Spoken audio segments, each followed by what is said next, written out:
Hey, how are you doing? I hope that everything is wonderful. So here I'm going to be going over something that I believe a lot of people are not really cognizant of, and it is the fact that when we are created, we're actually made in the image and likeness of God, which means that everything that God does, we're supposed to do something that's similar. This is how Jesus says, like, hey, you're going to do even greater things than me. Even though they'll be similar, they'll be even better.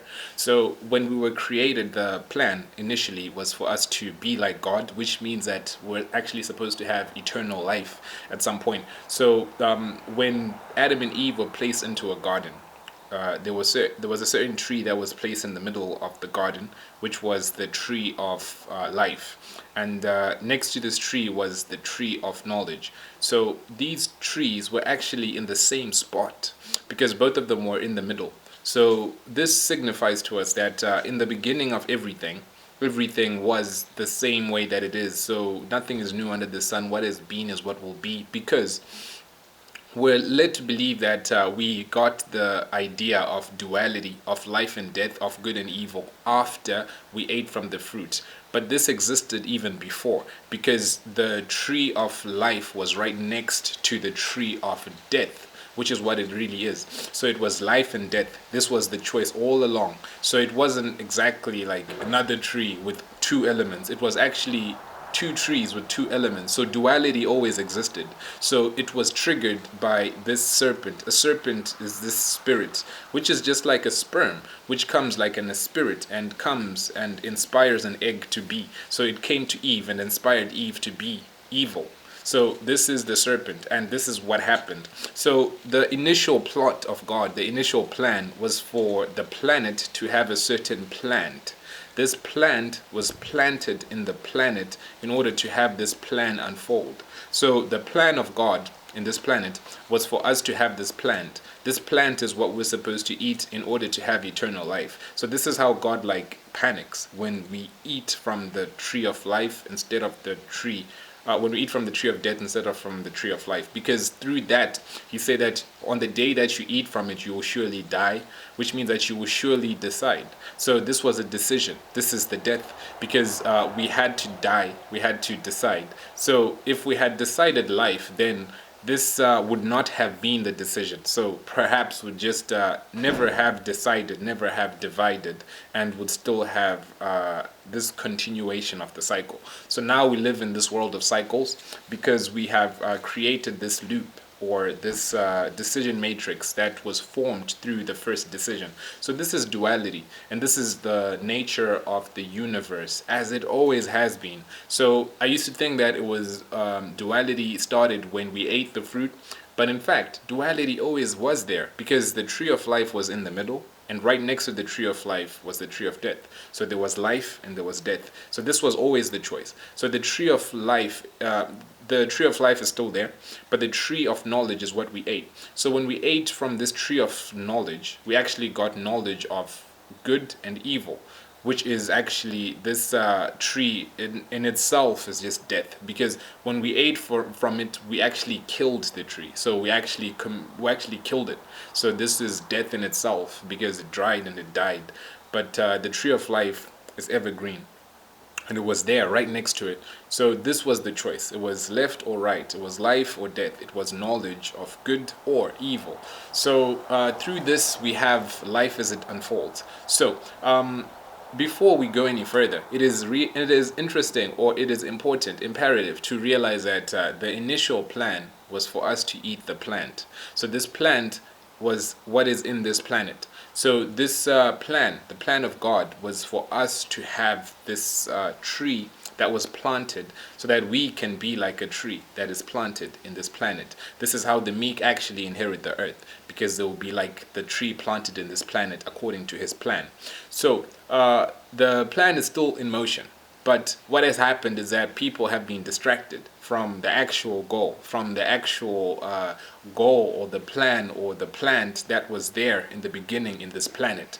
And it's still there because God didn't pluck it out.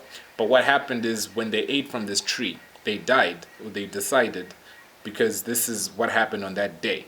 They decided that they're going to eat from it, and they surely died. because they have had that fruit in them. So when this happened, God came and then he kicked them out of the garden. When he did that, he put cherubs, and these cherubs are guarding the tree as we speak. And there's also a sword, a flaming sword that's turning around this tree, and this sword and the cherubs are protecting this tree. So breaking this down is to know that, first of all, the cherubs, perhaps they're four, perhaps they're two, because two is four, but then they're plural. So it doesn't say exactly what number they were, but it says that the word cherubs, and usually these are in four, because this is the tetragrammaton, let there be light, four. So it's four of everything, like the four directions. So as I see it, I think like they're like four cherubs around a certain tree. And these four cherubs have four faces, so you can't like just sneak past them. And cherubs are actually guards. They are also thrones. These cherubs are angels who God rides on. So these are actually thrones. A cherub is a second ranking angel. Like from the top, we have God, right? And then the second from God in terms of the angels hierarchy, the second is a seraphim, which is just fire. And in the tree, we see that there's fire. Okay, so there's some fiery understanding there. And then after the seraphs or the seraphim, we have the cherubs or the cherubim, and these ones are actually associated with the wind, with the other elements, and these ones are also four-faced, just like the seraphs, but they have a different function, and their body is different because they are actually vehicles. So they're like spaceships. They actually have like this body with wheels, so they are wheels within wheels.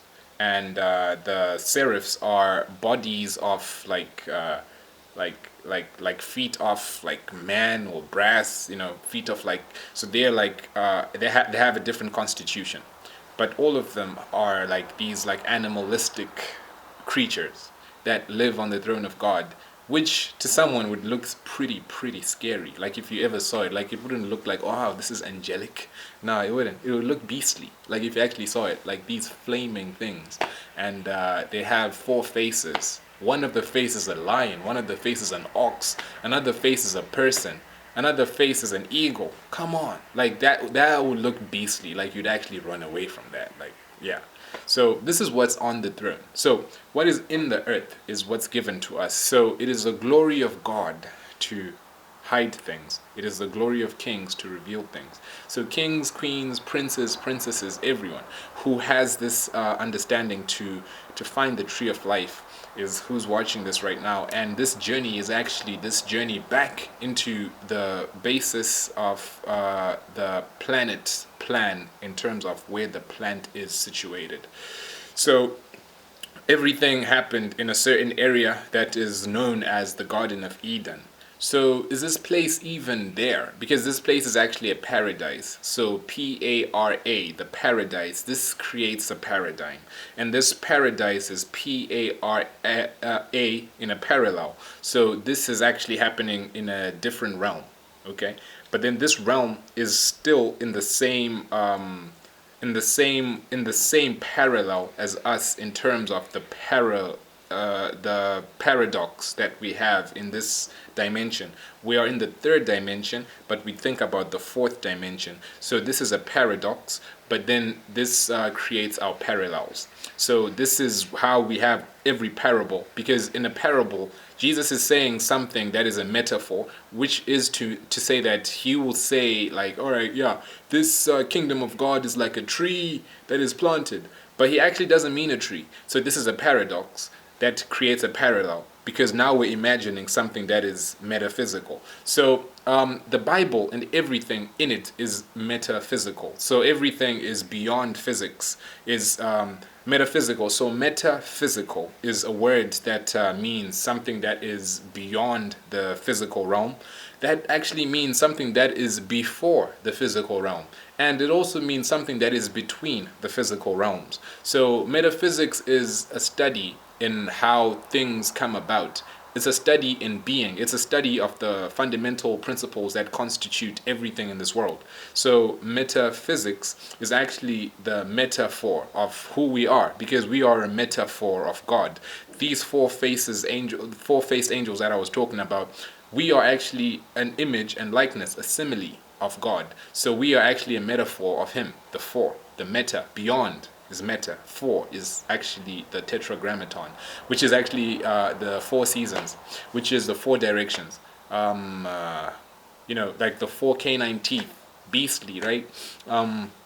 This is what we are. We are a metaphor, and everything else is a metaphor because God spoke everything into existence. So this was metaphysical. So this was beyond physics, between physics, but behind physics. So this is the metaphysical realm. So when we're reading the Bible, what we're reading is a metaphysical book, which means that the things that are the constituent parts that correctly exemplify this physical realm, but they are metaphysical words, which means that they are before, between, and beyond what we actually see in this physical realm.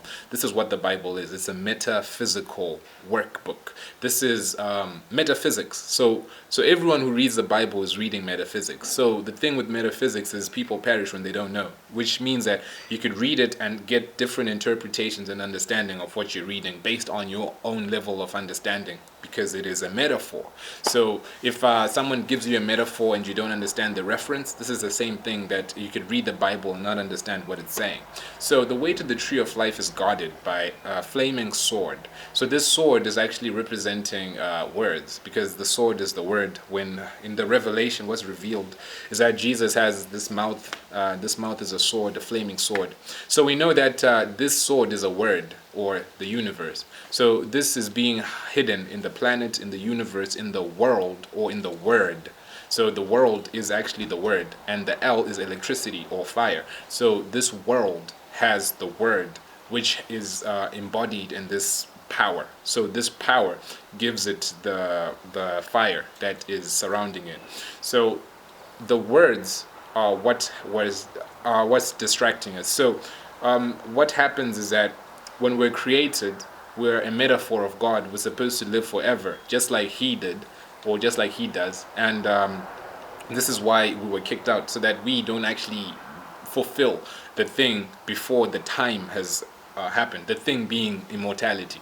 So we were kicked out of the garden so that we don't fulfill the goal, the plan of eating the plant of the immortality in this planet before the appointed time. So this is why we're kicked out, so that we can go and get our minds right, and then we can come back and earn this right to eat from this tree of life, which is in Revelations, which is revealed, which is saying that to him who conquers, I'll give him the tree of life, or the fruit of life, which is in the paradise of God, which is also what is actually in the city of God. Like when you read about the holy city that comes down on earth, you actually see that the only thing that it has is actually this tree. Like it has all of the gold, all of the pearls, all of the silver, and all of the angels, right? But then the only other thing that's there is actually nature, the tree. So this is a natural environment that God is bringing back. This is the holy city, because this is what He gives us.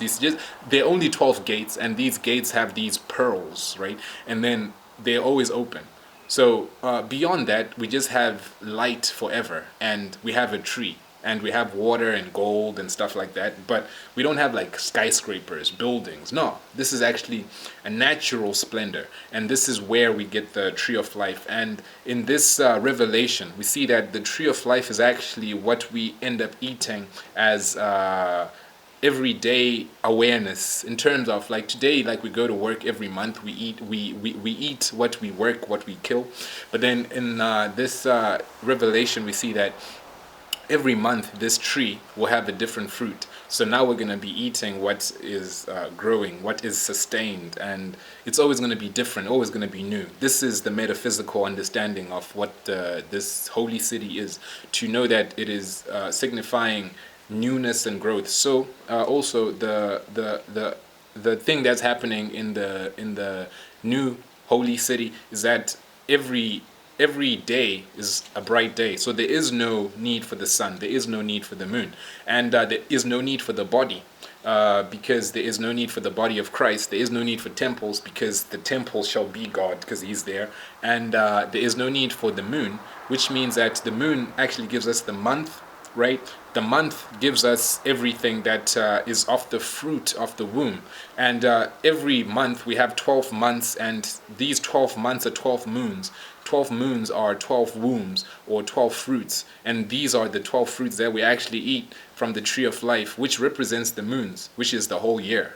So the moon, because every person is actually coming from the cycles of the moon, because the egg in the womb actually mirrors the cycle in the sky, and from this the person is born through the egg in the womb because of the moon.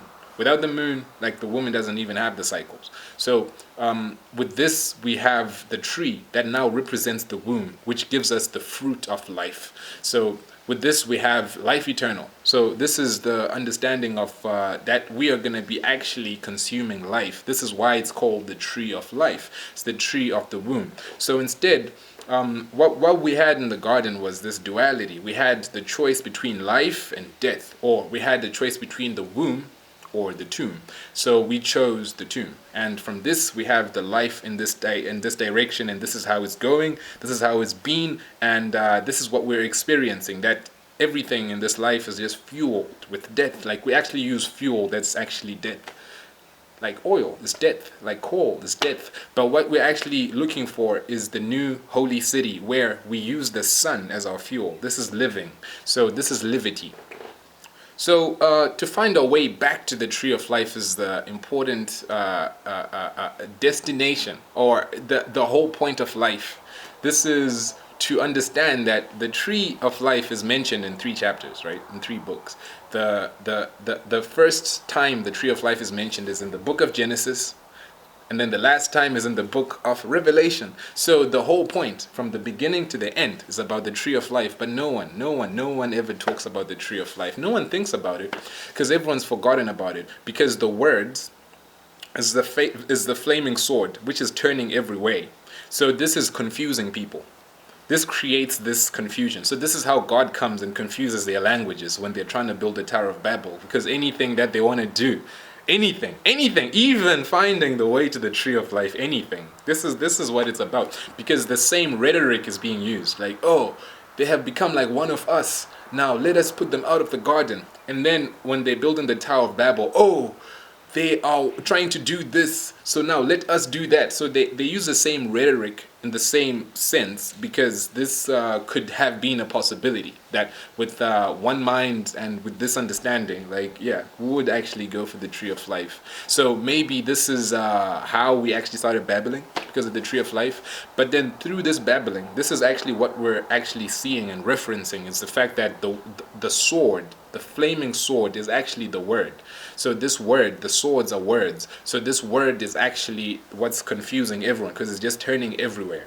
So this confusion is what's causing this Babylon. And this Babylon system is caused not by God, but it's caused by, alright, fine, yeah, it's actually caused by God's son. Because God actually says, like, hey, one day I was having a meeting with my sons in heaven, and my other son, Lucifer, came. And this is how Job got tempted, right? Because of God's son. So anyhow, this is how it is. This is just looking at it like how it is. So this was supposed to be a test that was supposed to have passed because of the metaphysical understanding of what was happening. But we ate from the tomb instead of eating from the womb. But in the end, we're going to eat from the womb. So it's important to understand that the way to the tree of life is the way back to the womb. So everything was put in this planet as a plan, and every plant is planted in the earth. The earth is the heart. The heart is the earth. So the mother earth is actually where this tree is. Okay? This is metaphysics. So the heart of the earth is where the tree is. This is where it always will be. Because this womb, this is the 12 cycles, the moon cycles. This is what people eat. This is actually the fruit of it. And this whole world is actually called Mother Earth. So when we are looking for the tree of life, what we're looking for is this womb, is this woman. So when we're looking for the tree of life, this is in Proverbs 3 verse 18. It says that This is talking about wisdom, and wisdom is she is a tree of life to those who lay their hands on her. Okay? So she is a tree of life to those who lay their hold on her. So this is talking about wisdom. So wisdom is a woman, wisdom is a womb, and this is always fruitful. So to understand the tree of life, the way to the tree of life is to have the understanding of wisdom. So you watching this is you having this basic understanding of wisdom, which is to search for these hidden treasures. The hidden treasure is only the tree of life. There is no other hidden treasure, because this is what's in A, this is what's in Z. This is the Alpha, this is the Omega. This is what's in the Bible, from Genesis to Revelation. And right there in the middle, in Proverbs, we're hearing about the tree of life, it being the words. Like the words in our mouth is actually a tree of life. So a gentle tongue is a tree of life. Okay, so all of these things is to understand that the tree of life is how we are able to understand the womb, the matrix, the mating trick, because metaphysics is meta. Meta is beyond. Meta is META, and meta is MATE.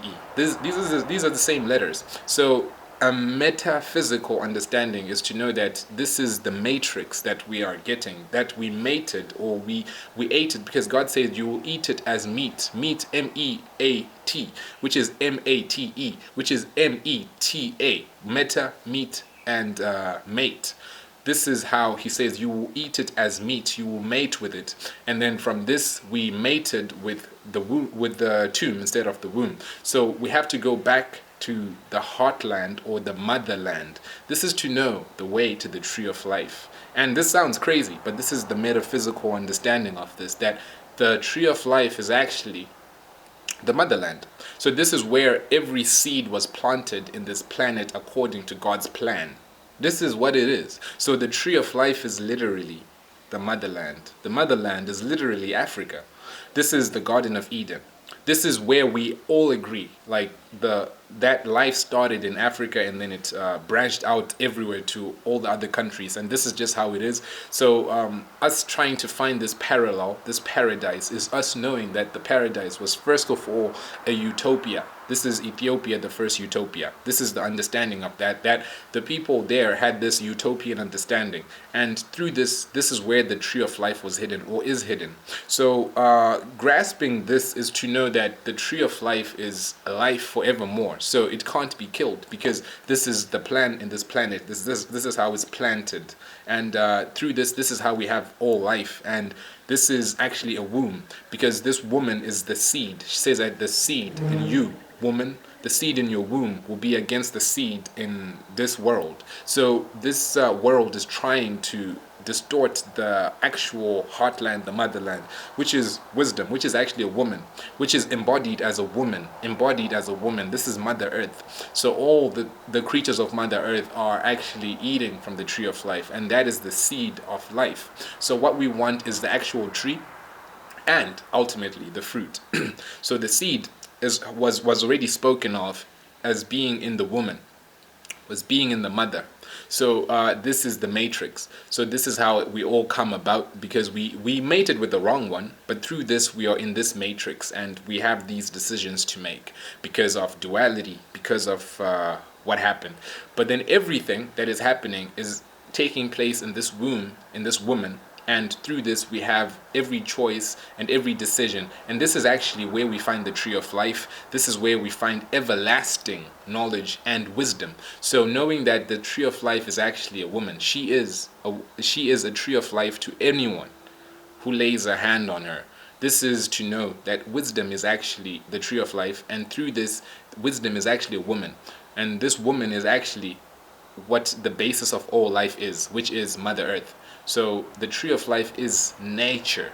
This is how like Zion comes, and it comes with actual nature. It comes with a tree. It doesn't come with like a Porsche. It comes with a tree. So understanding nature and coming back to the understanding of knowledge, wisdom, and understanding is going back to the womb, and is finding your way back to life.